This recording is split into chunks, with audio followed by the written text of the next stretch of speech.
Hello, this is Davo from the Underground Archives, and I'm going to try to give you kind of a brief and hopefully fairly quick, because the last one of these came out to be about 20 minutes, which is longer than I would ever want to listen to my voice, tour and kind of a how-to post projects to the website.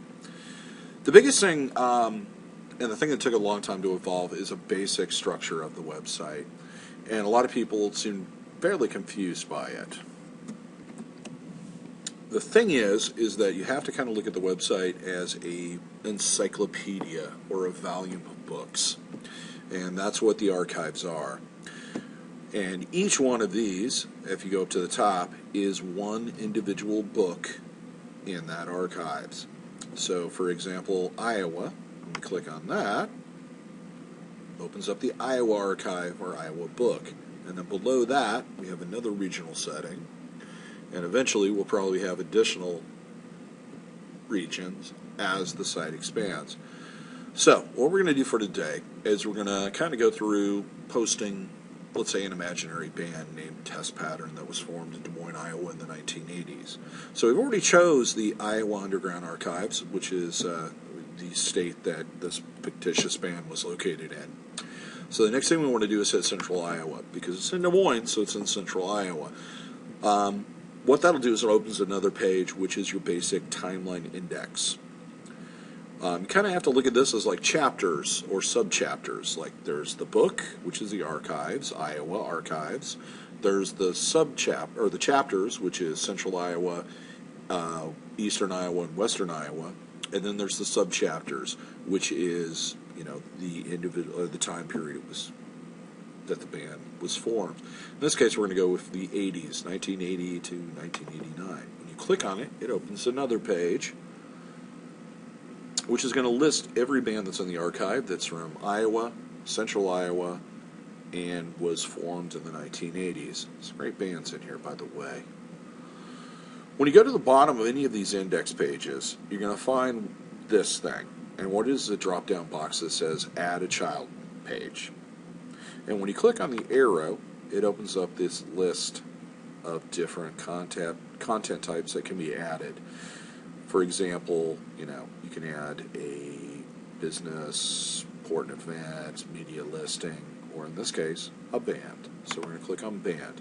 When you do that, it will open up another page, which is kind of a pop-up, which is the form to create a band listing. The first thing you want to do when you get this open is you want to enter in the title of the band, which in this case is Test Pattern. I've done this a few times, can you tell? Next thing you want to do is hit main image. Now this is going to be the image that's going to be included in the teaser, and I'm going to kind of go over some of the basics with the media module real quick. You have basically four ways of adding media to the website. The first type is to upload. You just click the choose a file, find the location of the file on your computer, hit open, and then submit it, and it will upload to the website, and then add it to the page.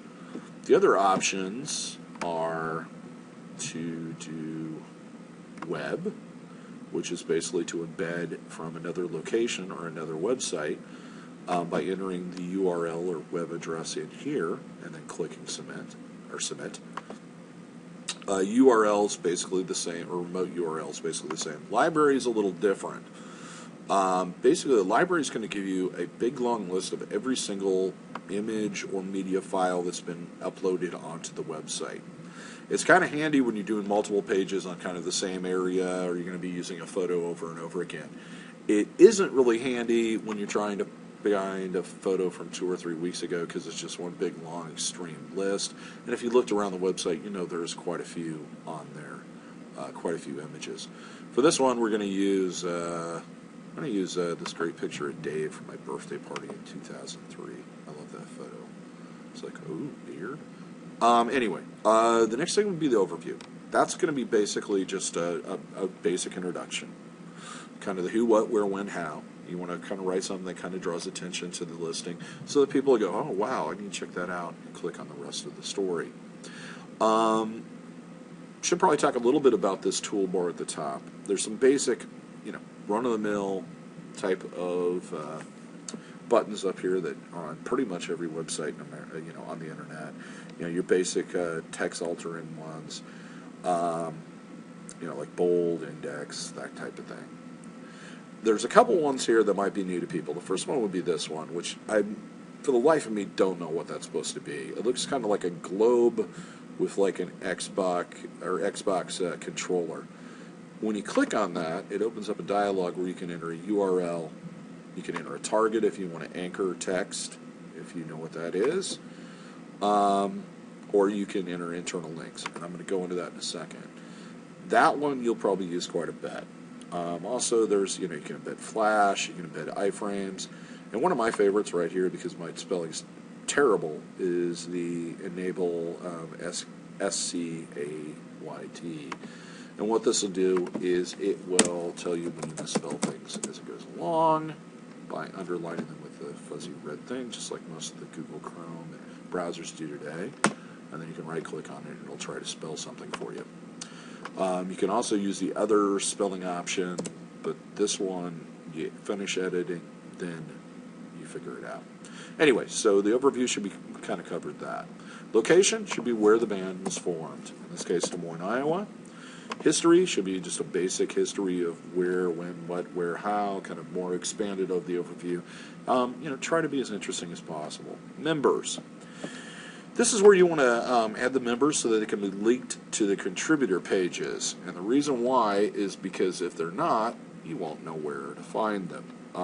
In this case, we're going to make an imaginary band member, but we're going to say that John Doe moved to Des Moines. He was a member of this band for a while. And, of course, John plays bass. Now, to link his contributor page, the first thing we want to do is highlight his name, and then we're going to click on the weird-looking link button. Once that comes up, you want to do /, and it will come up with the protocol other. Other is pretty much anything is an internal link, meaning it's going to link to another page on the site. And you can usually do this by entering the URL, whatever that is. In this case, we're going to enter his name because that is the URL we're going to make for his contributor page. When you click OK, it's going to highlight, or it's going to change the color to blue, meaning it's a link, and you're going to have this underline. Now, when you save the page, unless there is actually a page on the website with that URL or that address, it'll show up as normal text. And it will do that until you create that page. Next up's memories. This is kind of for the fans. If you got a funny story or something you'd like to add that really doesn't have anything to do with their history or what have you, you can enter it in here. Discography, that's pretty self-explanatory. You want to list, what the band produced during its history. Media. This once again opens up the media files, or the media module, where you can add, in this case with the MP3s, you pretty much have to upload them to the site. I don't really want to do remote. If you created, if they've been added somewhere else on the site for one reason or another, they will show up in the library, and you can add multiple ones here. When it comes down to MP3s, it's kind of a gray zone, because this site is pretty much a nonprofit. And is for educational use. It kind of falls under fair use. I would ask, though, if you know somebody in that band, or if you are that band, or what have you, that you get some form of permission and list it in the sources. Video, you can only embed. You can embed either from Flickr, YouTube, or Vimeo. Gallery. This is kind of an interesting thing. If you know that you're going to have a listing that's going to have 30 photos and 20, videos on YouTube or what have you, if you have a lot of media content, I suggest making a gallery, and there's already a written version or tutorial of that. I suggest you take a look at that if you can't figure it out. But once you've done that, it will create a block, and a block is like a smaller kind of teaser version of that gallery. And you can reference that here by entering the name. And I suggest typing slowly, because what the site will do whenever you see these autocomplete things is it will slowly try to find what you're looking for, which in this case is the have-nots gallery. Images. This is additional images, and sometimes it's best to create the gallery and then add additional images here, because one of the things that the listing page has is the color box style pop-up slideshow. What this will do is when you add images here, it'll add like basically a long list of images. But when you click on one of the images, it'll pop up a slideshow. Basically, add them the same way you do with any of the other media modules. Contact, important that you put your information here. And the reason why is if you've created this page or you've edited this page or you've added additional information, it's important that if there's a question about that, like, oh, well, did he mean this? Did he mean that? What have you? That we have a way to get a hold of you and go, hey, did you mean this? Or did you mean that? Or, hey, do you know anything about this? To kind of verify it. Plus, people like to know who is giving them the information and whether or not it's a trusted source. Contact information, this should be added. The contact information should be basically for members of the band. If the band's still active or they would like their fans to contact them, they can put whatever information they want in there. Email's the same way. Website, if the band has a website, Facebook, MySpace, what have you, you can add that here. Sources areas where you do add the source information. Down here at the bottom, you're going to see this vertical tab thing. Shared content, I really haven't messed with this, but it has to do with the friend module. I'm sure this may become more important as we grow, but right now it's just kind of something to avoid. So what we want to do is we want to make sure we got the correct URL. And what this will do is it will create an address that will be Underground Archives / and then whatever we put in here, which kind of avoids that super long, weird, machine-generated, like, for example, list, band, !, parent, all that stuff. So in this one, we're going to put test pattern.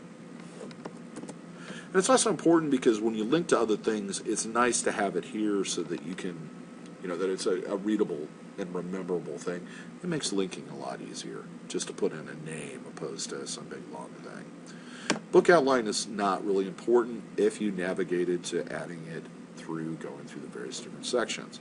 But if you suddenly realize that, oh, yeah, it wasn't formed in the 80s, it was formed in the 1990s, you can change that book location here.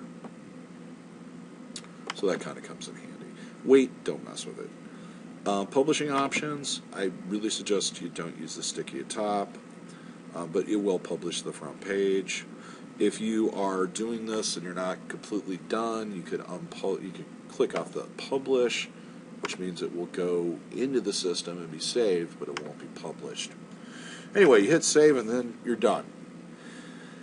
And what should render is your basic page like this. We click on Dave, and if we had more photos, we could click on this and it would go through multiple photos, and we can expand the history, the members. And like I said earlier, if we have already made a contributor page for John Doe, we can click there and go to it. But that's pretty much the gist of creating a basic listing page. They're all pretty much the same. I know this is a band one, and each one has its own different types of listings and information, but they're all pretty much the same. As always, if you have any questions, feel free to contact me, Davo, through the website, or you can reach me at davoaxiom@gmail.com. Other than that, you guys have a great day, and thank you for contributing.